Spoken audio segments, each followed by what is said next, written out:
ገለታው ነው እሱ ነው በጣም የሚያሳስበኝ አሁን ነገ ከነገ እውነተኛው የምክክር ምናልባት ስራ ቢሰራ እንኳን የኢትዮጵያ ህዝብ የዚህ ጠባሳ ስላለበት ይሄኛው ምክክር ኮሚሽን ነገሮችን ሁሉ እንዳልነበር አድርጎ ስላበለሻሸው ነገ ከነገ የሚመጣው ህዝቡ ከልቡ ተቀብሎ ለለውጥ አብሮ ይሰራል አይሰራም የሚለው ነው የሚያሳስበው የዚህ ምክክር ኮሚሽን እኮ ዛሬም ብቻ አይደለም የሚያጠፋው የነገንም ተስፋ እኮ ያጠፋ ነው ነገ በምክክር የሚያምን ነገ በውይይት የሚያምን ማህበረሰብ እንዳይኖር ነው ያደረገውና ብዙ ወንጀሎችን ብዙ ኃጢያቶችን እየሰራ ያለ ኮሚሽን መሆኑ ነው ለማንኛውም ገለታው ወደ ሌላኛው ርዕሰ ጉዳይ እንሄዳለን አቶ ጌታቸው ረዳ ከትግራይ ጊዜያዊ አስተዳደር ፕሬዝዳንትነት መነሳታቸውን ዛሬ አብይ በይፋ በፌስቡክ ገጹ ወይም ደግሞ በማህበራዊ ሚዲያ ገጹ ላይ ይፋ አድርጓል ወደዛ ከመሄዴ በፊት ሰሞኑን በማህበራዊ ሚዲያ ላይ አብይ ጠፋ የት ሄዶ ነው የሚል አጀንዳ ሆን ተብሎ ተመዞ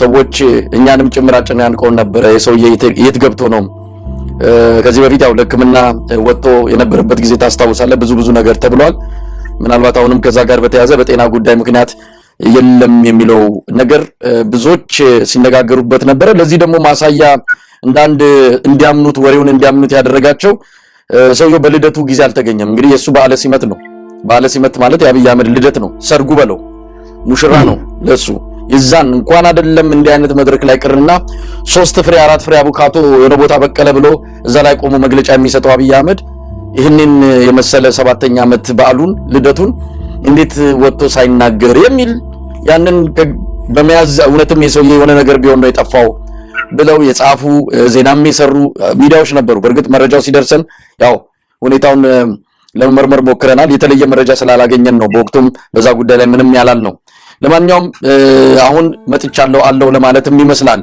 ዛሬ የጌታቸውን ጉዳይና የደቡብ ሱዳን ተወካዮችን መልእክት ከፕሬዝዳንቱ የመጣው መልእክት ተቀብሎ ማነጋገሩን የሚገልጽ በሁለት ዘገባዎች ላይ ተመልክቻለሁ ወደ ጌታቸው ጉዳይ እንሂድ ጌታቸውን ከስልጣን ማንሳቱን አስታውቋል እንግዲህ ፈልጎት አይደለም አብይ አህመድ ሲሾመው በራሱ ጊዜ ሾሞታል አሁን ግን የዋት ሰዎች ጌታቸውን አባረው ወደ አዲስ አበባ እንዲሄድ ካደረጉ በኋላ መመለስ የማይችል መሆኑ ስለተረጋገጠም እና አብይ ምርጫ ስለሌላቸው የጌታቸው መነሳት ተቀብለው ይፋ አድርገዋል እንዴት አየው የትግራይ ፖለቲካ ጌታቸውን በማንሳት ታደሰ ወረደን በመተካት መፍትሄ ወይም ደግሞ ሰላም የሚያገኝ አይደለም እንግዲህ መቼም አብይ አህመድ ያው ብዙ ጊዜ የምንታቸው የዚህ የሊደርሺፕ ጉዳይ የመምራት ጉዳይ ከቅንነቱን ያላቀው በግል አናቀው ሱስ ላይ ምን ማለት አልችልም ግን የሚታየው በግልጽ የምናየው የዚህ አመራር ችግር በጣም የላቀ ችግር ነው ያለበት የትግራይን ኢትዮጵያን በአጠቃላይ ችግሮች የሚፈታ ሰው አይደለም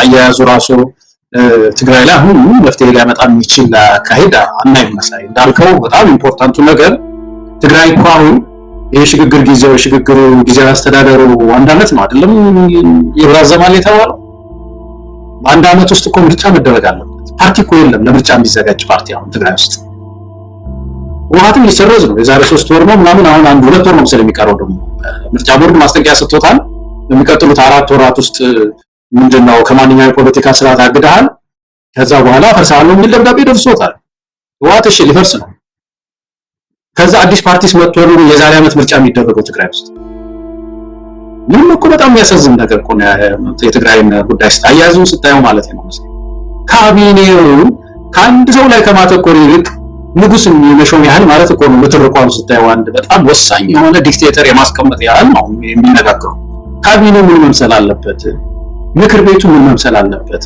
የሽግግሩ ጊዜያዊ አስተዳደሩ ተዋጽኦ ምንድነው መምሰል አለበት እና ማንማን ማካተት አለበት በስንት ፐርሰንት ምናምን የሚል ቀመር ነው እንጂ ብዙ ሊያደክም የሚገባው ጌታቸውን አንስቶ ከሌን ማስቀመጥ ምን ጥቅም ያመጣል ትግራይ ውስጥ የሚለው እሱ ነው በጣም መሰረታዊ ጥያቄ እና የትግራይ ወገኖቻችንም ይህን ጥያቄ አድምጠው ሊነጋገሩበት የሚገባ ይመስለኛል እና አሁን ምርጫውን ሳስበው በቃ በጣም ማዝ አንድ አመት ውስጥ ካልተካሄደ እንደገና ደግሞ ሌላ አዋጅ ያወጡ ነው በምን ሁኔታ ነው ትግራይ ተረጋግታ የምትቀጥለው እንደ አንድ ስቴት የሚለው ነው እና ይሄ በጣም አሳሳቢ ነገር ነው ከሁሉም በላይ ግን የታደሰ ደግሞ የሚወጡ ከሆነ ደግሞ ከባድ የመሪ መጋጨትም አለው ይዘው ጀነራል ናቸው በሀገሪቱ ህግ መሰረት አስተዳደር ሲቪል አስተዳደር ክልል ይሁን ወረዳ ይሁን ፌደራል መንግስት ላይ የሚቀመጡ ሲቪል አስተዳደሮች ውስጥ ሚሊቴሪ አይቀመጡም እና ምን አይነት ሰው ጠፍቶ ነው? ሁለተኛ እነዚህ ሁለቱ ኃይሎች በተለይ የተነታረኩ ነው ያሉት። ከዚህ የተሻለ ሌላ ገለልተኛ ሰውስ ምድሪቱ ብዙ አላት አይደለም? እነሱን በማምጣት ወደ ምርጫ እንዲገቡ ፓርቲዎችን ቶሎ መዘገቡ ካሉ እንዲመዘገቡ ማድረግ ይቻል ነበር እና እዚህ ላይ የተሰራ ባለመሆኑ በጣም ነው ማዝነው። ከዛ ባሻገር ግን ደግሞ ለጌታቸው የሚሰጠው ኮምፕሊመንት ይሄ አሁን የተናገረው ንግግር ስለ ጌታቸው አመስግነናል ምናምን የሚለው ነገር ፖለቲካል ኢምፕሊኬሽን አለው። እንደምታውቀው የትግራይ አካባቢ ፖለቲካ ለሁለት ተከፍሏል። ቢያንስ ለሁለት በግልጽ የሚታይ ለሁለት ተከፍሏል። የጌታቸው ቡድን እና የጌታቸው ህወሓትና የደብረጽዮን ህወሓት ተብሎ ተከፍሏል። አሁን ጌታቸው ወደ ትግራይ ለመሄዳቸው ብቻ ሳይሆን የእሳቸው መንገድ የሚከተሉ ብዙ ወጣቶች ብዙ ሰው እንዳለ ይሰማል። እንደዚህ አይነት ክፍፍል ባለበት ሰዓት ፌደራል መንግስቱ አንዱን እንደው በጣም አመስጋኝ በጣም ጥሩ ነበር የተሰራው ስራ እናመሰግናለን ምናምን የሚል መልእክት ማስተላለፍ ልክ ፌደራል መንግስቱ ከጌታቸው ጎዳና ጋር አብሮ እንዳለ አሁን ቢሆን ትግራይ ውስጥ ያለ የጌታቸው ጎዳና የሚከተሉ ጋር አብሮ እንዳለ አድርጎ ገለልተኝነቱን ትቶት ማለቴ ነው። ቢያንስ እንኳን እንደዚህ አይነት ድጋፍ እንኳን ቢኖረው በውስጡ ይዞ ከሚመጣው ጋር አብሮ የሚሰራበት መንገድ መፍጠር ነው ያለበትና እንደዚህ አይነት የፖለቲካ መልእክት ያላቸው ነገሮች ብቻ ወደዛ ክልል ይወረውራል እና በአጠቃላይ አያያዙ ለነገሩ ሰውየው እኮ አገሪቱን በአጠቃላይ ይዞ ቁልቁል ትናንት ከፕሮፌሰር መስፍን ጋር ማነው ተሾመ ጋር ስታወሩ እንደነበረው አይነት ትንሽ አደገኛ ነዳድ ነው እየነዳ ያለው እና እንደው ትግራይ ብቻም ሳይሆን አገሪቱን በሙሉ ያንገዳገደና ያለው መሳይ እናንተ ስታወሩ አንድ ነገር ትዝ ያለኝ አዲስ አበባ ውስጥ ወደ ጀሞ ዘመድ ነበርኝና ወደዛ ሲሄድ ማታ ታክሲ የሚነዳው ነገር ማለት ይሄ ሚኒባስ አላለ እሱ ግጥም አድርጎ ጠጥቶ ይዞ ይሄዳል እና መንገድ ላይ ንግግሩ ነው መጀመሪያ በንግግሩ ነው ተረዳ ነው እና ከዚህ ከሚያስተናግደን ወንድማችን ጋር ይጨቃጨቃሉ ምናሉ እንዲህ ይወስደዋል እኮ እንዲወስደዋል ውስጥ ያሉት ሴቶች ነበሩ ተንጫጩ። እዛ ትራፊክ አስቆመው ይሄ መኪና ብዛት ሲያስቆመው ወረድኩና እጁን ጎተትኩት በሌላ በኩል ልጅ ወረድ እንዴት ይሰቅለት ተነዳናለህ እያለ እና ባላ ፖሊስ ምናምን መጣ። እንደዚህ ነው የሆነው መሳይ እና አይ ቲንክ መንጎተት አለብን ከቦታው ወጥተን ማስወጣት ያለብን ይመስለኛል። አዎ የተሳከሩ ነገሮች ብዙ አሉ። ያው ሀገሪቱ እንደ ሀገር በብዙ ነገሮች እየተጎዳች ስለሆነ ወዴት እያመራን ነው የሚለው እንግዲህ ለኢትዮጵያ ሕዝብ የምትነግረው አይደለም እየኖረበት ስላለ ያውቋል። እንዲሁ ስለ ቀውሱ ስለ ተፈጠረው አጠቃላይ ብሔራዊ አደጋ ብዙ ማሳያዎች ስላሉ ነው። ገለታው እንግዲህ የትግራይን ጉዳይ ስናነሳ እንደው የኢሜሉ ጉዳይ ምን ደረሰ? አብይ አህመድ በኢሜል ጥቆማ ስጡ ብሎ ነበረ።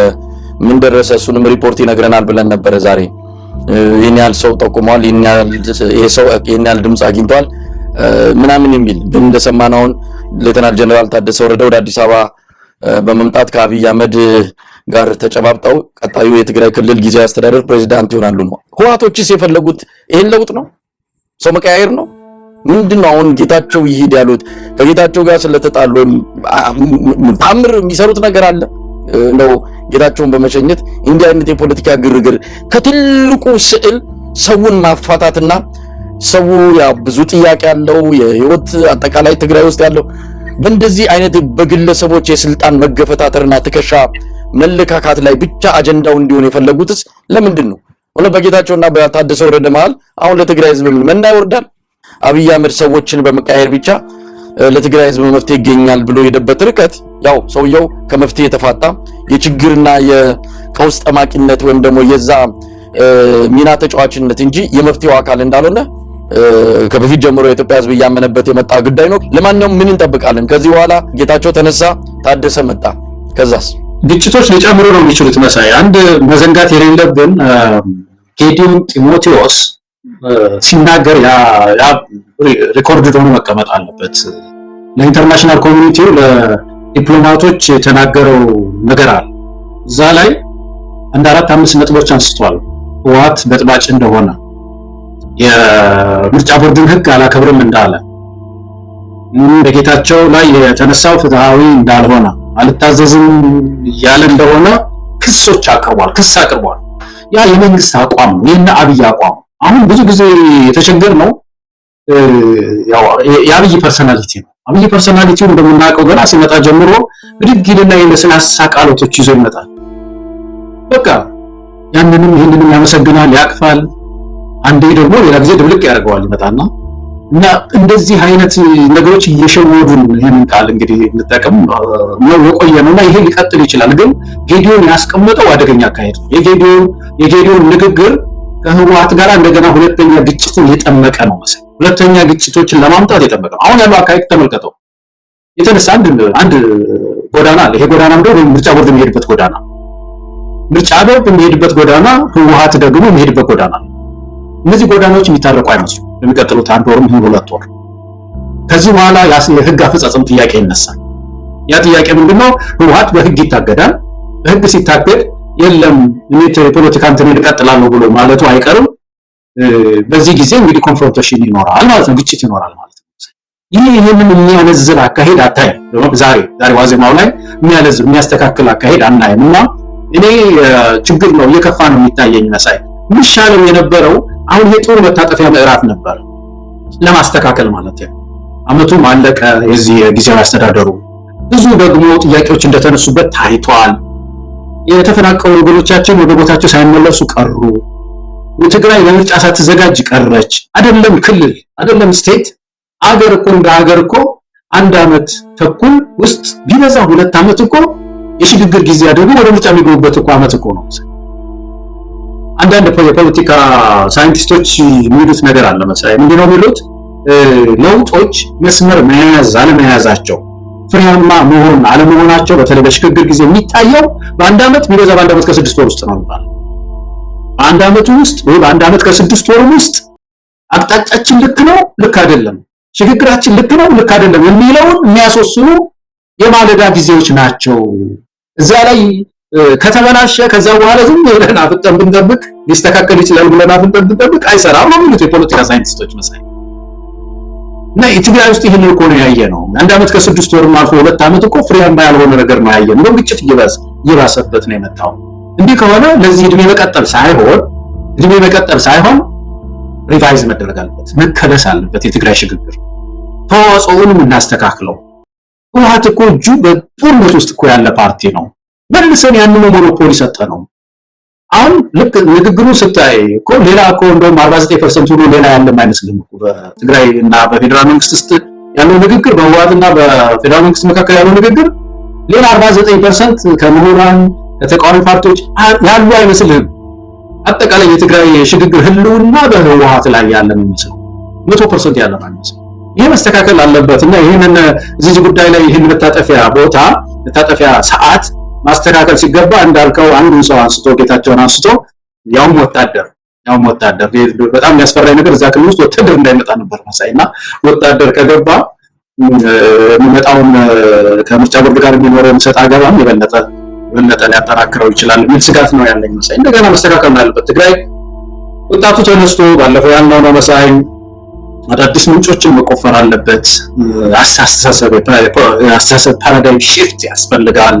አገሩንም ትግራይንም የሚታደግ ትውልድ አዲስ መብቀል አለበት። ሌላውም አካባቢ እንደዛው ነው ደግሞ ማንሳት ይሻል ይመስለኛል። ገለታው በዚህ በትግራዩ ወቅታዊ ሁኔታ አብይ አህመድ ምንድነው አተረፈ ወይስ ከሰረ የሚለውንም ነገር መፈተሹ ተገቢነት አለው። ምክንያቱም አብይ አህመድ መነሻው ያን በጦርነቱም ጊዜ በዋናነት ጦርነቱም እንዲካሄድ አሁን የምንሰማቸው ነገሮች አብይ አህመድ አንድም ጦርነቱን ፈልጎት ነበር። ያው ጦርነቱ ምስራቅ ሰሜን ዝም በመምጣት ህወሓት ጀመረው ይባል እንጂ ወደ ጦርነቱ ጎትቶ በማስገባት ረገድ ህወሓቶችን የአብይ ሚና ድርሻ ትልቅ ነው የሚል አንዳንድ መረጃዎችም እየመጣ ነው። ምክንያቱም እነሱ ካሉ እኔ ማዕከላዊ መንግስት ላይ ተደላድዬ ለረጅም አመታት በስልጣን መቆየት አልችልም የሚል ድምዳሜ ላይ ስለደረሰ በጊዜ እነሱን ከጫወታ ውጭ ማውጣት አለበት። ለዚህም ነው በጦርነት ወቅት ከሌሎችም ድጋፍ አግኝቶ ህወሓቶችን በወታደራዊም ሆነ በፖለቲካ በጣም በከፍተኛ ሁኔታ ይጎዳቸው። አሁን ያ እንደዛ ተበትኗል፣ ዱቄት ሆኗል ያለው አብይ አህመድ ሰራዊት ሁሉ ከትግራይ የመከላከያ ሰራዊትን በሺዎች ቁጥር በመማረክ እውነት ለመናገር ከሁለተኛው ዓለም ጦርነት በኋላ በዚህን ያህል ቁጥር አንድ ሰራዊት ሲማረክ ያየነው ትግራይ ክልል ነው። ከ6000 እስከ 9000 ነው የሚገመተው። በአንዳንድ ሚዲያዎች 6000 ይባላል፣ 9000 ያን ያህል ሰራዊት የተማረከው ዱቄት አድርገናል ከተባለ በኋላ ነው አብይ አህመድ ያንን የፈለገው። ከዛም በኋላ ወደ ፕሪቶሪያ ሄዱ። ያው ህወሓት እጅ የሰጠበት ስምምነት ነው የተደረገው። ነገር ግን አብይ አህመድ አሁንም ህወሓት እንደዛ ያነከሰም እንዲቆይ ነው የፈለገው። በመጨረሻም ያው ያንን የፈለገበት ምክንያት ይታወቃል። በአማራ ክልል የፋኖ ሌሎች ኃይሎችም ቀና ማለት ለአብይ አህመድ ስጋት ስለሆነ ቢያንስ እዛ ከህወሓት ጋር ፍጥጫ ውስጥ ገብቶ እሱ ማዕከላዊ መንግስት ላይ እንደፈለገ መሆን ነበር የፈለገው። ነገር ግን ዞሮ ያው የሚያስበው ሁሉ ነገር ምንድነው ዶሮ ብታልም ጥርዋን ሆነና የሚያልመው ነገር ሁሉ በአጭር የሚቀጭበት ሆነ። አሁንም ጌታቸውን ሲያደርግም የሆነ ዓላማ ነበረው።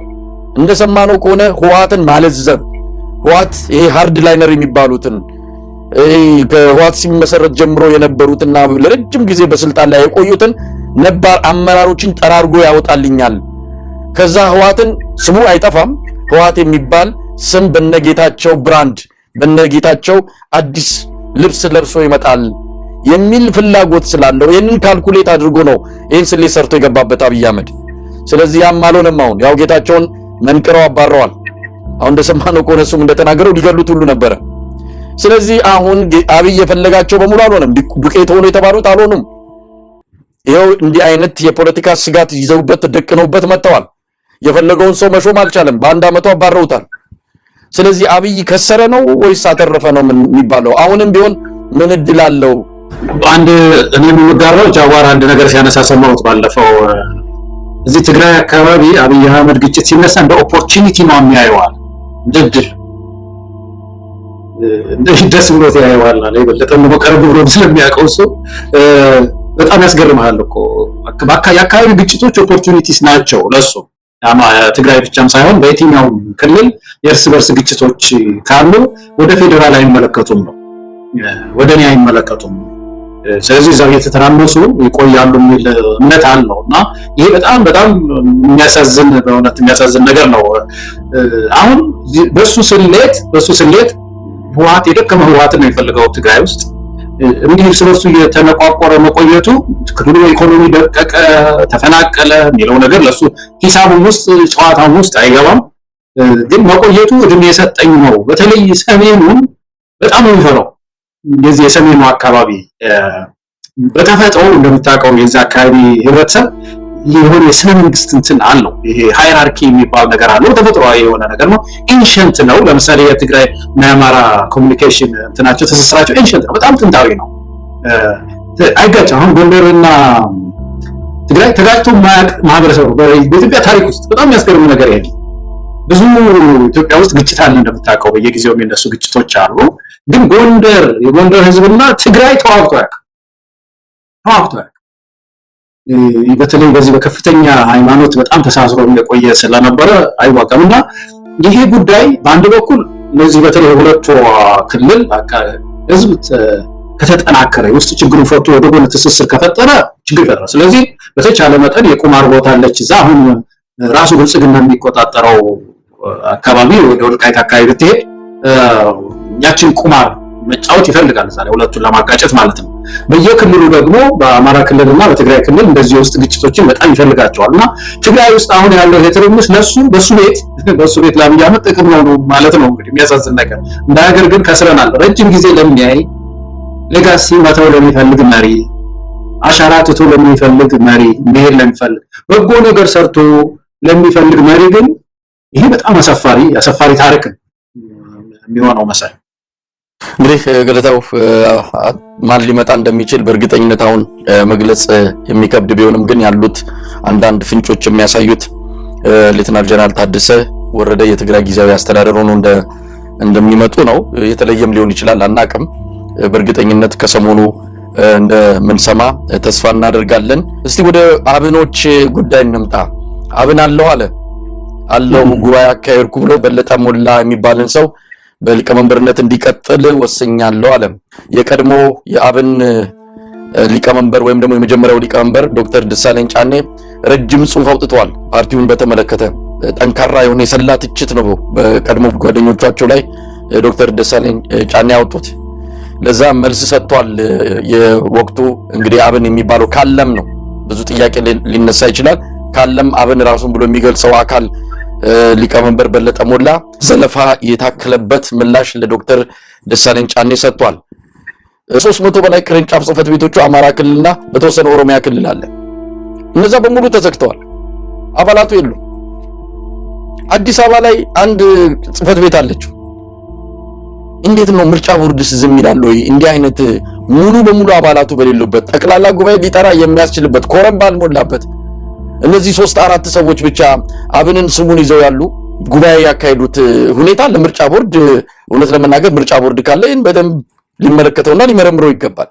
እንዴት አየው ግን አብን አለ እንዳለ ወይ? ጥሩ ጥያቄ ነው በጣም። አብን ጋራ በደንብ በቅርበት ነው የምንተዋወቀው። እንደምታውቀው የባለፈው ምርጫ ጊዜ ተጣምረን ነበረ ከባልደራስ ጋር በምርጫ ቦርድ ሄደን ተፈራርመን አብረን ምርጫ ውስጥ የገባ ነው። ዓላማችን የነበረው አብን ብሔራዊ ፓርቲ ነው በኢትዮጵያ ውስጥ ብሔራዊ ፓርቲ ተብሎ ነው የሚታወቀው። እኛ ደግሞ ሎካል ነው የሆነው ጊዜው ስላልፈቀደብን ለአዲስ አበባ። ስለዚህ የሁለታችን ጥምረት ፌደራል መንግስትን ከሌሎች ጋር ተነጋግረን ፌደራል መንግስትን እንገዳደር መሆን አለብን። በተለይ አዲስ አበባን እንቆጣጠራለን፣ ግን አብን ብዙ ቦታም ቢሮም ስለነበረው እኛም ደግሞ ጥሩ ባጀት ስለነበረን በወቅቱ ምርጫው ላይ ብዙ መስራት አለብን ብለን ተፈራርመን እንትን ብለን ነበረ፣ ተቀናጅተን ነበረ። ከተቀናጀንባቸው ሁለት መሰረታዊ ነገሮች መካከል አንዱ መሳይ ብዙ ጥያቄ ተቀርቦልን ነበረ። አንዱ ምንድነው አብን የእንትን ፓርቲ ነው፣ የብሔር ፓርቲ ነው፣ እናንተ ደግሞ ናሽናል ትላላችሁና እንዴት ተጣመራላችሁ ሲባል በሁለት መርሆ ነበር የተጣመርነው መሳይ። ለባክግራውንድ ሪሰርች ይሄ ነው። አንደኛው አዲስ አበባን በሚመለከት ነበር። አዲስ አበባን በሚመለከት አብንን ብለን ጠየቅነው። ብዙ አማራ አለ እዚህ ውስጥ፣ እንደውም በቁጥር ስታቲስቲክስ አማራ ነው የሚበልጠው። አዲስ አበባ የማን ናት ብለን ጠየቅን። የማን ናት? ያን ጊዜ የኔ ናት የሚል ሰው ተቸግረን ነበር በጣም ያው እንደምታውቀውና አይ አዲስ አበባ የሁላችንም ናት የሚለው ነው አዋል አንድ ራይት ሰጠን። ቼክ ጥሩ ነው፣ ይሄንን ነው የምንፈልገው እኛ። ለምን በሚል ላይ ያበዚህ ያለው አዲስ አበባ ውስጥ ያለን አማራ ይዘህ የኔ ነው ብለህ ደግሞ ከኦሮሞ ወንድሞች ከሌሎች ወንድሞች ጋር እንዳትጋጭብን ስለምንፈልግ ነው ስንል እኛ አዲስ አበባ የሁሉም ናት ብለን ነው የምናምነው። የኔ ናት የሚባለው እንቃወማለን። እሺ የብሔር ፖለቲካስ ወደፊት እንዲከላ ትፈልጋላችሁ ወይ ስንል የብሔር ፖለቲካ እኛ አድራሽ ነው፣ ወደፊት እንዲከላ ነው የምንፈልገው። ተከልቶ ብሔራዊ እንድንሆን ነው እንድንከስም። ግን ስንከስም እኛ ብቻችንን አይደለም፣ አብረን ከሌላውም ጋር አንድ ላይ እንከስም ነው የምንለው። ቼክ አደረግንና በዚህ ነው የተጣመርን የነበረው። ከዛ በኋላ ግን በመሃል ግን ምንድነው የአማራ ድምጽነትን በተመለከተ በእውነት ነው ፐርሰናሊ ተስፋ ነበርኝ ሳይቦት። ምክንያቱም ያ ህዝብ ሳይደራጅ ለረጅም ጊዜም ስለቆየ ይሄ የአማራ ህዝብ ስለነበረው ይሄ ነው። አንድ በኩል ሀገሩን የብሔር ፖለቲካውን እንደሚመለከት ይሄ ነው፣ አዲስ አበባን እንደሚመለከት ይሄ ነው። በሌላ በኩል ደግሞ ማንነቱ ጥቃት ሲደርስ ደግሞ ሀይ የሚለው ፓርቲ ያስፈልገዋል። ስለዚህ አብን ጥሩ ወጣቶች ተነሱ። ደግሞ ወጣቶቹ ጋር ብዙዎቹ ጋር ሰርቻለሁ በምርጫው ጊዜ እኛ ጋር መጥተው ባልደራስ ያው አዲስ አበባ ላይ የተወዳደሩት የአብን ልጆች ከኛ ጋር አንድ ላይ ስለሆኑ ምንም ማቃቸው ሁሉም በለጠን ሳይቀር ማለት የፕሮፌሰር በለጠ። ስለዚህ በዛን ጊዜ የነበረው ተስፋችን ያ ነበርና እንግዲህ የአማራ ህዝብ ተመልከተ ለውጡ እየከሸፈ ሲሄድ ግፍ ሲበዛበት ወለጋ ሲገደል በየቦታው ህወሓት ካደረገው በላይ ግፍ ሲበዛበት ይህ ፓርቲ ድምጹን እንደማሰማት እያደፈጠ መሄድ ጀመረ። ይገርም እያደፈጠ ወደ ጠረጴዛ ስር ይገባል። እያደፈጠ እያነሰ ሄደ። ምንድነው ችግሩ? የፓርቲ እንገር ብለው ቁም እንጂ አታግለው ህዝቡን። ቃል ገብተህ አልነበረም ወይ? ህወሓት ላይ ብቻ ምን እንትን አለ? እኛ እኮ የፕሪንሲፕል ጉዳይ ነው። ህወሓት እኮ የትግራይ ወገኖቻችን ወንድሞቻችን እኮ ነው።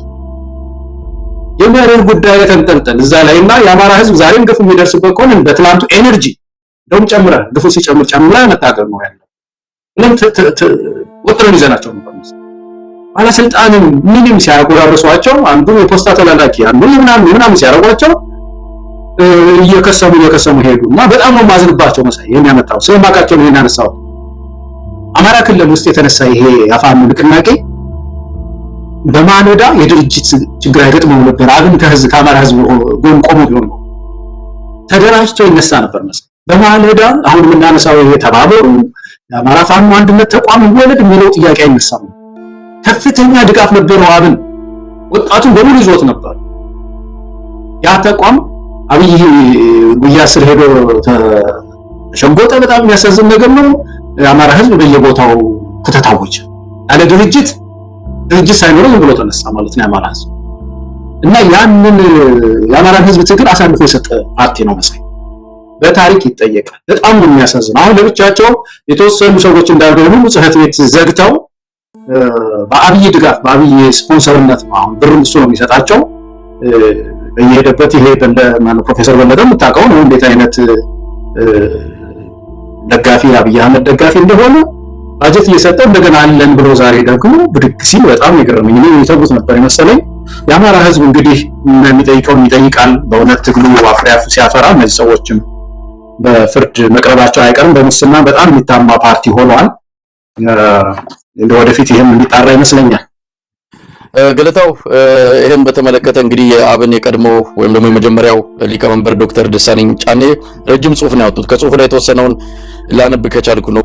አብን በምርጫ ቦርድ በሕግ ባይሰረዝም እንኳን በተግባር ግን ጉባኤ እንዳያካሂድ ተደርጎ ሰቆቃዊ ሞት እንዲሞት የተደረገ ፓርቲ ነው። ተሿሚው አንጃ ትላንት አካሄድኩት ያለውን ጉባኤ ለመጥራት የሚያስችለው አካል ብሔራዊ ምክር ቤቱ ወይም ማዕከላዊ ኮሚቴው ውሳኔ ያላሳለፈበት፣ ጉባኤ አዘጋጅ ያልሰየመበት፣ ማዕከላዊ ኮሚቴ ውሳኔ እንዲያስተላልፍም በአግባብ ስብሰባ ያልጠራበት፣ አብዛኞቹ የትላንትና ጉባኤ ተሳታፊዎችም በፓርቲው መዋቅሮች የማይታወቁና ያልተወከሉ አዳዲስ ፊቶች መሆናቸውን ከወጡ ፎቶዎች ተረድቻለሁ። የፓርቲው አባል መሆን አለመሆናቸው ግን ከጥርጣሬ በጸዳ መንገድ መረጋገጥ አልቻልኩም።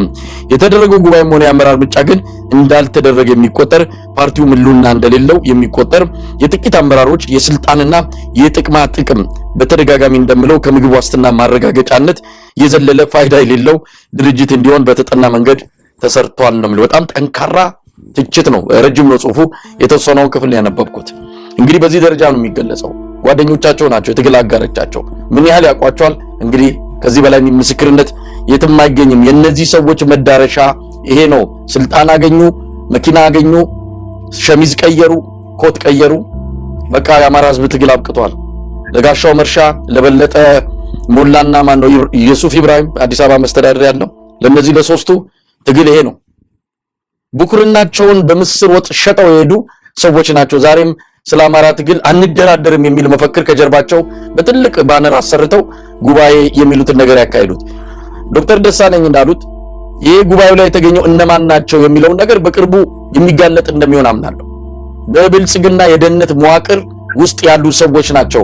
ልክ ኢዜማ ላይ እንደተደረገ ሁሉ ለኢዜማውን ጉባኤ ሲያካሂድ፣ አንዳንድ ስብሰባዎችን ሲያካሂድ የሚያጅቡት የደህንነት ሰዎች ናቸው። እውነተኛ አባላት አይደሉም። አሁንም አዳራሽ ውስጥ የሚታዩት በአብዛኛው የብልጽግና የኦሮሚያ ብልጽግና የደህንነት ሰዎች ናቸው። ምንድነው አሁን አብን እንዳለው ከሆነ አሁን የሚንቀሳቀሰው ምርጫ ደርሷል። የምርጫ ጊዜ ስለደረሰ ነው ይሄንንም ጉባኤ ያካሄደው። አብይ አጃቢ ይፈልጋል። ከብልጽግና በላይ በጣም የሚያሳፍረው ስለመጪው ምርጫ አጀንዳ አድርገው ወደፊት ያመጡት ብልጽግና ነው አብንና ኢዜማ መሆናቸው። ከወዲሁ እናንተ አማሙቁት። እኛ ካደረግነው ህዝቡ እንትን ሊል ይችላል። ያልተረዱት ነገር ህዝቡ ከብልጽግና በላይ አብንንና ኢዜማን እየተጠየፈ እንዳለ አብይ አህመድ አልተረዳም፣ ወይም ደግሞ ሆን ብሎ ነው የሚያደርገው። የአማራ ህዝብ አብንን ጨርሶ ረስቶት ነበረ። ዛሬ አሁን ድንገት ተነስተው ተሻሻሙ ሲሉ ነው አዲስ የሆነው እንጂ በነገራችን ላይ እንደዚህ የፋኖ አመራሮች አሁን በየቦታው ያሉ የፋኖ አመራሮች የአብን ልጆች ናቸው። የአብን ፓርቲ መስራቾች ባለስልጣን የነበሩ በአብን ውስጥ ማለት ነው የነበሩ ናቸው። ወጣቶቹ በሙሉ እኮ የአብን ልጆች ናቸው። በጣም ያስገርም ነገር የኢዜማም አሉ። በነገራችን ላይ የኢዜማም አመራር የነበሩ ጎንደር፣ ባህር ዳር ተመራጭ የሆኑ የምክር ቤት አባላት ጭምር አሁን የፋኖ የክፍለ ጦር አመራሮች ናቸው። ትክክል። እና አብን እንደ ድርጅት ግን በጣም ብዙ ወጣት ነበር ያፈራው አማራ ክልል ውስጥ። ወጣት በቃ የተማረውን ኃይል ይዞት ነበር። የሚያስገርም ነገር የተማረ ወጣት የምትለውን ጀነሬሽን እነዚህ በሁለት ባላንሱ ኢትዮጵያዊነትን ይዘዋል በአንድ በኩል፣ በሌላ በኩል ግን እስከ ጊዜው ግን ይሄ ህዝብ ሳይደራጅ ብቻውን ተመጣ። ስለዚህ በከታ መሆን አለብን የሚል ነገር ይዞ ስለመጣ ወጣቱን ገዝቶት ይዞት ነበርና ወጣቱ በሙሉ ፋኖ ሲሆን እንበለጠ አምልጠው ነው እንግዲህ አምልጠው የገቡ ሰዎች ናቸው ቤተ መንግስት መሳይ። ስለዚህ ጥቂት ሰዎች ናቸው። አብን አሁን ጦር ሜዳ ነው ያለው። እውነተኛው አብን ፋኖ ሆኗል። የፖለቲካ ድርጅት ስለሆነ የአማራ ብሔራዊ ንቅናቄ ስሙን ትቶት ፋኖ ሆኖ እየታገለ ነው ያለውና ማጆሪቲው ህዝብ ትግል ላይ ነው ያለው። ይሄ ፓርቲ እንደተወሰኑ ሰዎችን ይዞ ጠቅላላ ጉባኤ ያደረኩኝ ምርጫ ቦርድም ደግሞ ሊያጸድቅለት ይችላል። ምክንያቱም እንኳን ተቃዋሚ ፓርቲ ተውና ስልጣን ላይ የተቀመጠ ፓርቲ ጠቅላላ ጉባኤ ሳያደርግ ጠቅላይ ሚኒስትሩ ራሱ ፕሬዚደንት ሆኖ በፓርቲ ውስጥ ራሱን አስመራጭ ሆኖ የመጣበት ጉደኛ ሀገር ናት ኢትዮጵያ። ያን አድርጎ ምርጫ አሸነፍክ ያለበት ምድር ነው። ስለዚህ እንደ ፓርቲ ይሄንን ፓርቲ ቀጥሎ ነው የሚለው አብን። ነገር ግን እንዳልነው አባላቱ በሙሉ ትግል ላይ ነው ያለው። ወጣቱ አዲስ ፓርቲ እንደገና ይመሰርታል። ጊዜ ሲመጣ አዲስ ፓርቲ ሊመሰርት ይችላል። ዶክተር ብርሃኑ ሁለቱ ናቸው። አሁን ዶክተር ብርሃኑ ሁለቱም ኢዜማን ይዘው ገደል ገቡ። ይሄኛውም ፕሮፌሰር በለጠም አብን ይዘው ገደል ገባ። ይዘው ገደል ገብተው ደግሞ እኮ ደህና ነገር ቢሰሩ ጥሩ። ምርጫው ላይ ነው። ምርጫውን ማንሳት ለምን ፈለጉ? እዚህ ላይ በደንብ ህብረተሰቡ ጥንቃቄ ማድረግ አለበት። ይሄ ምርጫ ጉዳይ ይሄ ምርጫ ከመድረሱ በፊትም ከመምጣቱ በፊት የኢትዮጵያ ህዝብ ይሄንን ስርዓት ማሰናበት አለበት። በምንም ይሁን ታግሎም ምንም ብሎም በሰላማዊ ትግልም በህዝባዊ ቢተኝነትም በመሳሪያ ትግልም በየትኛው መንገድ ይሄን አገዛዝ መሰናበት ስለ ምርጫ ማውራትም አይገባንም። እንኳን አይደለም አሁን ስንት ጊዜ ቀርቶ አሁን ላይ አጀንዳውን መቀስቀስ ለምን ተፈለገ? ለምንድነው ከትልቁ የኢትዮጵያ ህዝብን እረፍት ከሚነሳው የሰላም እጦት ከተለያዩ ጉዳዮች እየነጠሉት ስለ ምርጫ አጀንዳ እንዲያደርገው በዚህ አይነት መልኩ የመጡበት መንገድ ንቀት ነው። ለህዝብ ያላቸው ንቀት ያሳዩበት ነው። ምርጫ በኢትዮጵያ ውስጥ ተስፋ አይደለም። ይሄንን የምንለው ሰው ጨለምተኛ እንዲሆን አይደለም። ሌሎች ሀገሮች ምርጫን ተስፋ የሚያደርጉት መድብለ ፓርቲ ስርዓት ስለገነቡ። መድብለ ፓርቲ ስርዓት የገነባ ህዝብ ምርጫን ተስፋ ያደርጋል። አደገኛ መንግስት እንኳን ቢመጣበት ተስፋ አለው። ምክንያቱም በምርጫ ይጥለዋል። በምርጫ አሰናብተዋለሁ የተሻለ አመጣለሁ ብሎ ተስፋ ያደርጋል። ኢትዮጵያ ውስጥ ምርጫ ተስፋ እንዳይሆን ያደረገው መሰረታዊ ችግር ስላለበት እንደ እንትን ነው። አሁን ምርጫ ምንድነው? እንደ ሴሬሞኒ ምንድነው? ይሄ እንደ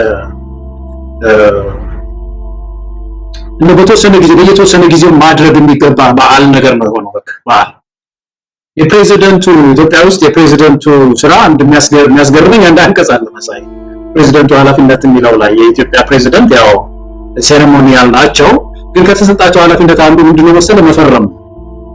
በአዋጆች ላይ ይፈርማሉ እና ይላል እስከዚህ ቀን ድረስ ከፈረሙ ጥሩ፣ ካልፈረሙ ግን ህግ ሆኖ ይቀጥላል ነው የሚለው። እና ምን ማለት ነው? ፈረሙ አልፈረሙ የሚያመጡት ነገር የለም እኮ ማለት ነው። ምን ሊያመጡ የሚችሉት ነገር የላቸው። ምንም ትንሽ ተጽዕኖ የላቸው። ይጠበቃሉ የተወሰነ ቀን ይፈርሙ ዘንድ፣ ካልፈረሙ ግን ጽኑ ሆኖ አዋጁ ጽኑ ሆኖ ይቀጥላል፣ የሳቸው ይቀራል። ምርጫ እንደዚህ ነው ኢትዮጵያ ውስጥ መሳይ። ሰው መጥቶ የኢትዮጵያ ህዝብ መረጠ አልመረጠ ዋጋ የለውም። መንግስት የሚፈልገው ስልጣን ላይ መቆየት የሚፈልገው ፓርቲ ኃይልና ወታደርና ገንዘብ እስከያዘ ድረስ ይቀጥላል። ምርጫው ለጊዜው ዝም ብሎ ይካሄዳል ማለት ነው። በተለይ ይህ ምርጫ ኢትዮጵያውያንን ታርጌት ያደረገ አይደለም። ዓለም አቀፍ ኮሚኒቲው ኢትዮጵያውያን እንተዋወቃለን። መንግስትና ኢትዮጵያዊ ይተዋወቃል በደንብ። ምርጫ እንዴት እንደሚጫወቱባት በደንብ አይተናል። ግን ምንድነው ዓለም አቀፍ ኮሚኒቲው በየተወሰነ ጊዜው በየ4 ዓመቱ በየ5 ዓመቱ ምርጫ የሚደረግበት ሀገር ዲሞክራሲያዊ ነው ተብሎ በቃ ይታመናል። ያንን ጊዜ ካለፈ ለምን የሚል ጥያቄ ይነሳል። ስለዚህ ለስሙ ምርጫ አድርገን በ99% አሸንፈናል ብለን እንደባለፈው ዓመት እንቀጥላለን ነው። ለዚህ ደግሞ አጃቢ ያስፈልጋል። የተወሰነ ሰው ምርጫ ውስጥ ገብቶ ከዛ በኋላ ለትንሽ ተበላን የሚል ፓርቲ ማለት ነው አሳልፎ ሰጥቶ ወይ በእኛ ስህተት ነው ወይ በዚህ ነው በቃ ለትንሽ እንደ ብልጽግና አሸነፈን፣ ግን አንድ ሁለት ወንበር ደግሞ አግኝተናል ፓርላማ ውስጥ እና ትግላችን አጠናክረን እንቀጥላለን ብሎ በጎን አዙሮ ይሰጠዋል። ቀጥል ይለዋል። አብይ አህመድን ይባርከዋል ማለት ነው። ያን ቁማር ነው የተሰራ ያለው። በተለይ አሁን ኢትዮጵያ ለምርጫ የሚያስቆም ቁመናም የላትም። አሁን በአጠቃላይ እንደውም ኢትዮጵያ ቶሎ ብላ መሆን የነበረበት ብሔራዊ ምክክር ነው። ቶሎ ሀቀኛ ምክክር ኮሚሽን ገንብታ ምክክር አድርጋ ህገ መንግስት አሻሽላ የሚሻሻሉትን አሻሽላ የሚጨመሩ ይኖራሉ የሚጨመሩትን ጨምራ በጸዳ ሁኔታ ወደ ምርጫ ነበር የሚገባው እና ያ ሁሉ የለም እና ትግላችንን ማጠናከር ነው። በእውነት አዝናለሁ። ምርጫ ተስፋ ለመሆኑ ኢትዮጵያ ውስጥ ያሳዝናል። ገለታ እንግዲህ አብንን በተመለከተ ያነጋገርኳቸው የአማራ ፋኖ አንዳንድ አመራሮች የገለጹልን አለ። ከዛ ውስጥ እንደዚሁ አርበኛ አብድላ ይሄ የኦሮሞማ ብሔራዊ ንቅናቄ ኦብን እንጂ አብን የሚባል የለም። ቀደም ሲል አንተ ያልከው በጣም ነው መጋራው። ስለነሱ አጀንዳ መሆን ቀርቶ ሰው እነሱን እስከነመፈጠራቸውም እስከነመኖራቸውም ረስቶ ትቶት በተቀመጠበት ሰዓት ላይ አለን ለማለት እንዲህ አይነት ጉባኤ እንዲህ አይነት ነገሮችን ያደርጋሉ። ለማንኛውም አንድ ትልቅ ጥያቄ ልንጠይቃቸው የሚገባ እንደው የሞራል ጥያቄ ነው። ሞራል ካላቸው ምናልባት ከሆድ ያለፈ ለሊናቸው ክብር የሚሰጡ ከሆነ ልንጠይቅ የሚገባው ግድ የለም እየሞተ ያለው የአማራ ህዝብ ማንንም መነሻ ይሁን ማንንም እንትን ይሁን ግን ስለ ንጹሃን መሞት አንድ ብጣሽ መግለጫ ለማውጣት ለምንድን ነው ያልቻሉት እስካሁን? ማንንም ያድርገው ስርዓቱም አድርጎት ከሆነ ስርዓቱን እረፍ። እነሱም የሚያምኑትም ካለ እንግዲህ እነሱም የሚያምኑት ማን እንደሆነ ያው በተለያየ መልኩ የሚናገሩትን እናለን እኮ እንዴት አድርገው ከብልጽግና ጋር ሆነው የፋኖን ትግል ለማዳከም እየሰሩ እንዳለ በስም ዝርዝር ማን ምን እያደረገ እንዳለ እናውቃለን። ጣሂር ምን እንደሚያደርግ ማነው ጋሻው ምን እንደሚያደርግ እነበለጠ ምን እንደሚያደርጉ ይታወቃል። ይህን ትግል ለማዳከም ከብልጽግናዎች በላይ እንደው አቅም ቢኖራቸው ሊዘምቱ ሁሉ ይችላሉ። እንደባለፈው ያኔ ህዋት ሲመጣ እንደዘመቱት ሊዘምቱ ሁሉ ይችላሉ ከብልጽግና ሰራዊት ጋር እንዲህ አይነት አቋም እንዳላቸው ይታወቃል። አንድ ወረቀት ይሄ ሁሉ ድሮን አማራ ህዝብ ላይ ሲዘንብ ይሄ ሁሉ መሳሪያ ይሄ ሁሉ ከባድ አደጋ ሲደርስ የእርሻ ማሳዎች ሲቃጠሉ በለጠ አይን እሱን አይመለከትም፣ ጆሮ ይሄንን አይሰማ። ይሄ ነው የበለጠ ትልቁ። አሁን ሰሞኑን ሰምታል በኦዲት በፌደራል ኦዲተር ባለስልጣን ወደ 700 ሚሊዮን የሚጠጋ ገንዘብ ነው የጎደለው። የት ገባ? በእንደዚህ አይነት ጉድፍ በእንደዚህ አይነት ግዙፍ የሙስና ቅሌት የሚጠየቅ መስሪያ ቤትን እኮ የሚመራው። ለማንኛውም የአብን ጉዳይ እንዳልከው ምንም ትርጉም የሌለው ዝም ብሎ አትርሱኝ አይነት ካልሆነ በስተቀር የሚያመጣው አንዳችም ነገር የለም። ያ ብልጽግናን እያጀበ ይቆያል። ብልጽግና ሲሞት ወይም ደግሞ ከኢትዮጵያ ትከሻ ላይ ሲወርድ አብረው በግ የሚጠየቁ አብረው ወላጅ አልባ የሚሆኑ ናቸውና ያ ጊዜ ደግሞ ሩቅ አይደለም። እሱ ጊዜ በቅርብ እንደምናየው ተስፋ አደርጋለሁ። እንደው በመጨረሻ ቀደም አንዳንድ ከትምህርት ጋር የተያዙ ሰሞኑንም የትምህርት ሚኒስትሩ ፕሮፌሰር ብርሃኑ ነጋ ለሕዝብ ተወካዮች ምክር ቤት ያቀረበው ሪፖርት አለ። በዚህ ሪፖርት ላይ ብዙ ነገሮችን አንስተዋል። ግን ሁለት ጉዳዮችን አንስተን እንወያይ። ያው በምክር ቤቱም እንደዚሁ ተቃውሞ ተነስቶበታል። የ12ኛ ብሔራዊ መልቀቂያ ፈተና በዚህ መጠን ከፍተኛ የሆነ የተማሪዎች መውደቅ መከሰቱን በተመለከተ ትኩረት አለመሰጠቱን በአንዳንድ የምክር ቤት አባላት ጭምር ብርሃኑ ላይ ጥያቄ ተነስቷል። እሱ ምንም ከባድ አደጋ እንዳልሆነ አድርጎ ሊያልፈው ሞክሮ ነበረ፣ ግን ጥያቄውን አንስተውበታል። ከዚህ በፊትም ታስታውሳለህ የትምህርት ፖሊሲው ሲጸድቅ እንዴት የትምህርት ፖሊሲ ይጸድቃል ብለው ጥያቄ ያነሱትን እዛው በፓርቲያችሁ ጨርሱ፣ ፓርቲያችሁ የወሰነውን እኮ ነው እኛ የምናስፈጽመው ብሎ የተናገረ ነው። በጣም ያሳዝናል። ብርሃኑ በዚህ ደረጃ የብልጽግናን ፖሊሲ አስፈጻሚ ሆነው እንዲህ አይነት መልስ ሲሰጥ፣ አሁን ሁለት ነገሮችን እናንሳ። አንደኛው ተማሪዎች 4ኛ ዓመታቸው ላይ ወደ ቤተሰቦቻቸው ወዳሉበት አካባቢ ተመልሰው ለአንድ ዓመት ያስተምራሉ። የመምህራን የጥራት ችግርን ከምንፈታባቸው እርምጃዎቻችን አንዱ ይሄ ይሆናል ብሎ ገልጿል። የዩኒቨርሲቲ ተማሪዎች 3 ዓመት 4 ዓመት 5 ዓመት ያሉ ካሉ በመጨረሻ ዓመታቸው ላይ ወደ ወላጆቻቸውን ደግሞ ከመጡበት ማህበረሰብ ጋር ተመልሰው ሄደው ለአንድ ዓመት ያስተምራሉ። የመምህራንን አቅም ለማጎልበት የሚረዳ ነው አለ። ይሄ እንዴት ሊረዳ እንደሚችል እንግዲህ ዝርዝር ነገር አልሰማንም። ምናልባት በዚህ ላይ ማስተያየት መስጠት ከተቻለ። ሌላው የመምህራን ባንክ ይቋቋማል ነው። መምህራን ገንዘብ የሚያጠራቅሙበት የመምህራን ባንክ ይቋቋማል ነው። ብርሃኑ ምናልባት ትምህርት ሚኒስትርነቱን ትቶ ኮሜዲ የጀመረ ነው የሚመስለው። አሁን እንኳን አይደለም የሚጠራቀም ገንዘብ ይቅርና በአግባቡ ደሞዙን የሚያገኝ መምህር አለ ወይ?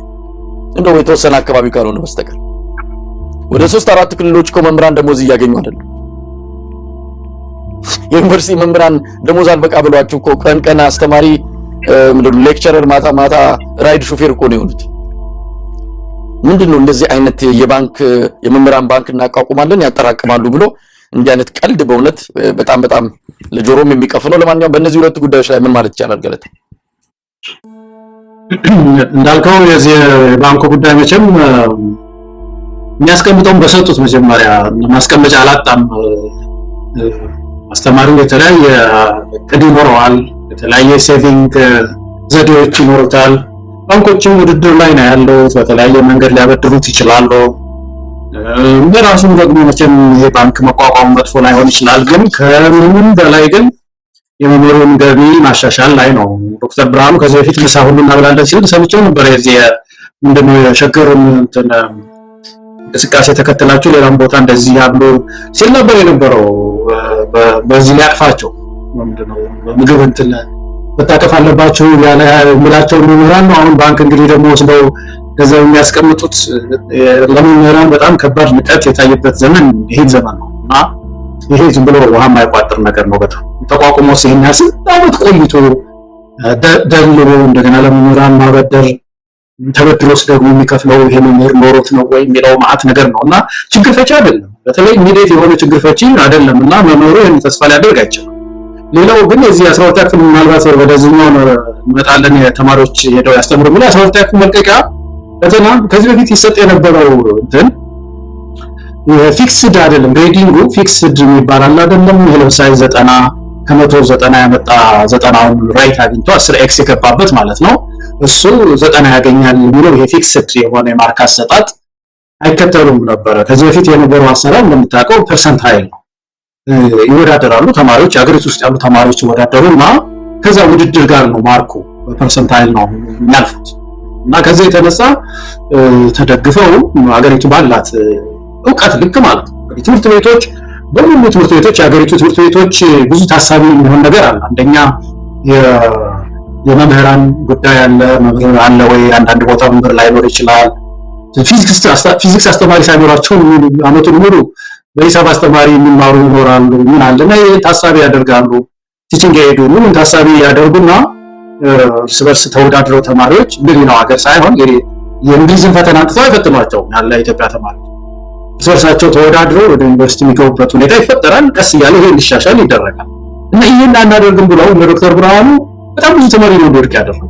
ከዚህ የተነሳ በጣም የሚያሳዝን ዩኒቨርሲቲዎች ባዶ ነው የሆኑት። አሁን ብዙ ዩኒቨርሲቲዎች ከአቅም በታች ነው፣ ብዙ ተማሪ የላቸው። ይሄ ከባድ ወንጀል ነው።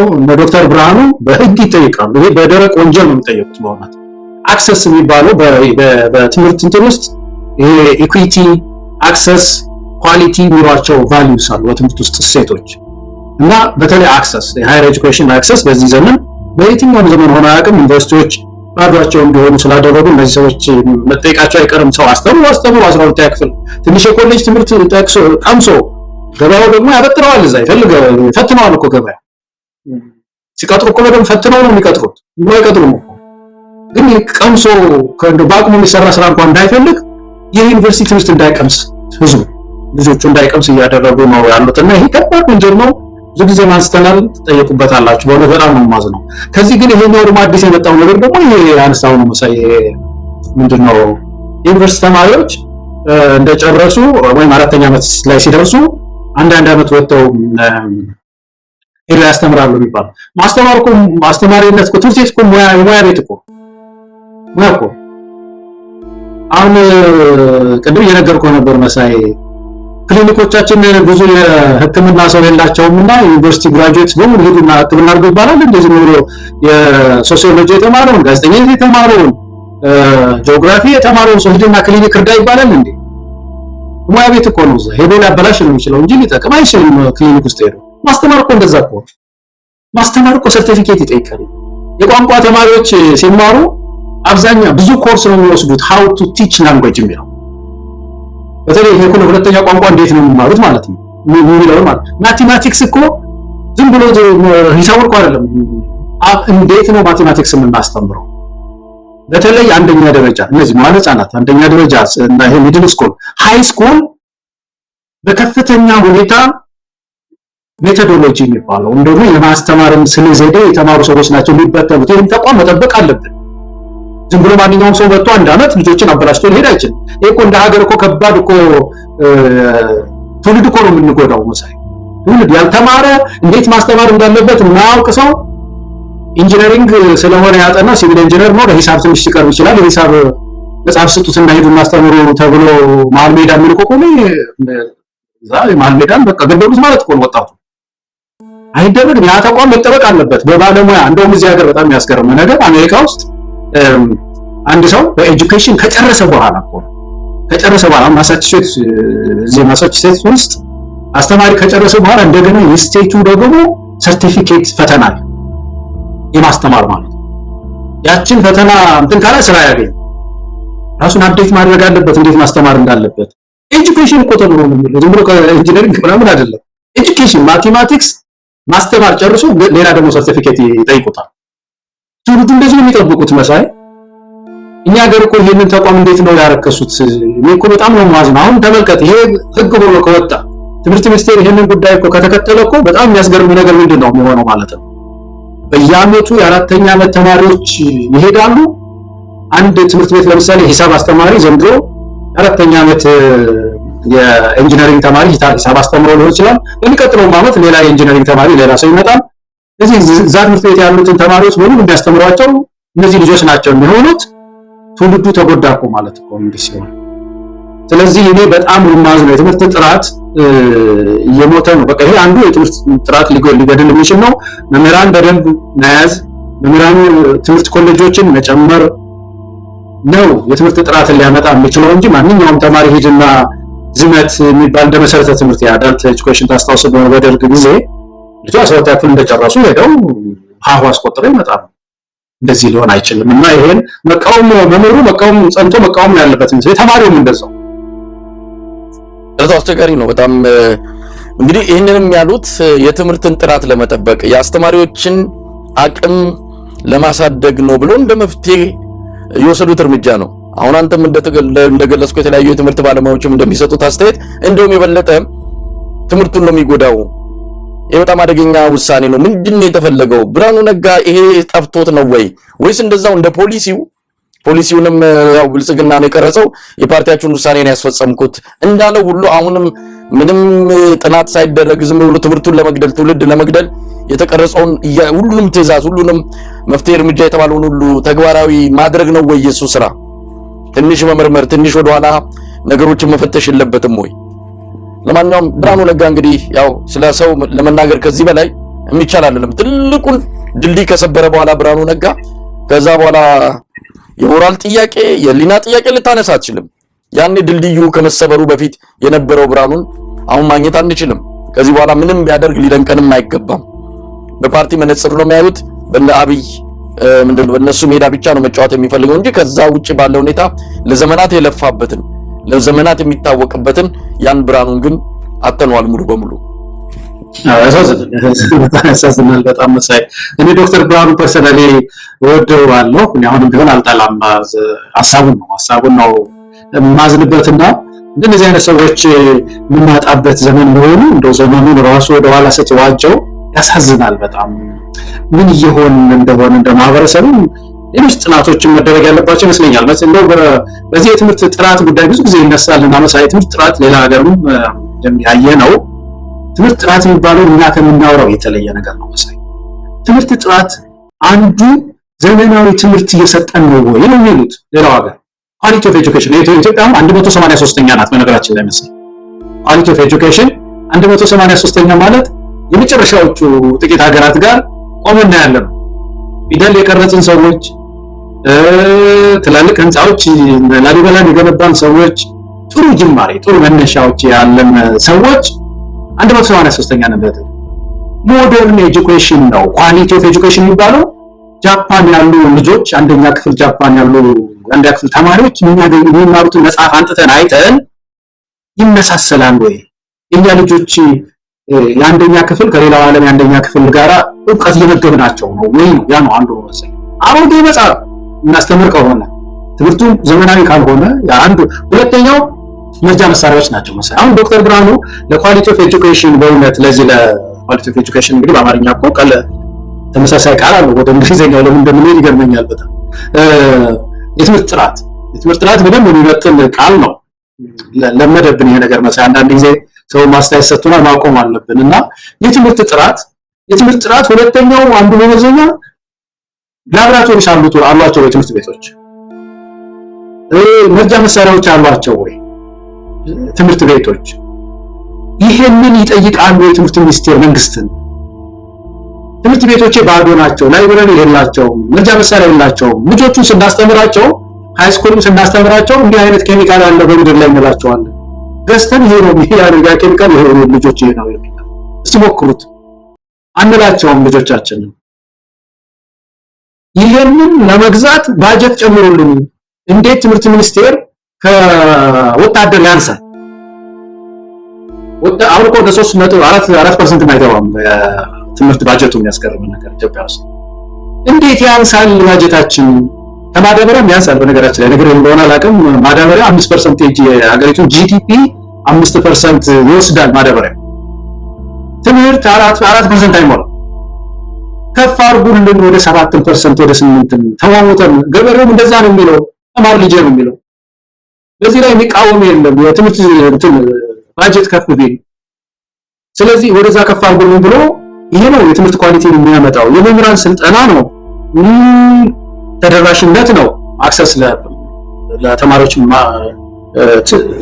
ማቅረብ ማለትም ትምህርት እንዲደርስ በሁሉም አካባቢ ትምህርት እንዲደርስ ማድረግ ነው። ሃይስኩል እንዲደርስ ማድረግ ነው። ከፍተኛ ትምህርት እንዲደርስ ማድረግ ነው። እነዚህ ጉዳዮች ላይ አይደለም የትምህርት ጥራት ሲያነሱ ነው ስለሚያስገርመኝ ነው ያነሳሁት ማሳይና ትምህርት ጥራት ምንድነው? ፈተና ነው። ምን አይነት ፈተና? ከባድ ፈተና አንጥቶ 90% መጣል ወይም ደግሞ አንዳንድ 1000 ትምህርት ቤት እንዳያልፉ ማድረግ። ከዛ ትምህርት ሚኒስቴር መኩራራት በዚህ ውጤት አየነው ትምህርት ቤቱ በሙሉ ዘጭ አለ። ጥራቱን አየነው። እንዲህ ይሄ የነሱ ፍረት እኮ ነው። አሁን 90 ይሄ ውጤት ይሄ ማርክ የተማሪዎች ውጤት አይደለም፣ የትምህርት ሚኒስቴር ውጤት ነው። ተማሪዎቹማ የተመገቡትን መለሱ። ጎበዝ ተማሪ መካከለኛ ትምህርት የሚባለው ናቹራሊ ዲስትሪቢዩትድ ነው ማለት ወይም በተፈጥሮ ስርጭት የተቀናበረ ነገር ነው። ስለዚህ ተማሪዎች የተሰጣቸውን የመለሱትና እኔ ከዚህ ቀደም ካነሳ ነው ከማርክ አሰጣጡ ጀምሮ ይሄ አንጻራዊ የሆነ ማርክ አሰጣጥ ሰጥቶ ዩኒቨርሲቲዎች ሞልተው ያሉ ጥቂት ዩኒቨርሲቲዎች ናቸው የምታውቀው። እነዛ ላይ ሞልተው የሚቀጥለው ትውልድ ደግሞ ስራም አገሪቱን ደግሞ ተማሪ ያለህ ብላም ከጋና እንዳታመጣ ከናይጄሪያ ከህንድ በልጆቻችን እንዲሞላ ማድረግ ሲገባቸው ምን አላደረጉምና እንደው ትምህርት ሚኒስቴር ውስጥ ያላችሁ ኤክስፐርቶች ነው በጣም የተማሩ በእውነት ማንም ሰው መክራቸው የማይገባ ጥሩ እውቀት ያላቸው በትምህርት ላይ ያላቸው ሰዎች እንዳሉ አቃሉ ድምጻቸውን ማሰማት ያለባቸው ይመስለኛል። ይሄን የዶክተር ብርሃኑን እና የአብይን ምክር ማፍረስ ነው ያለባቸው።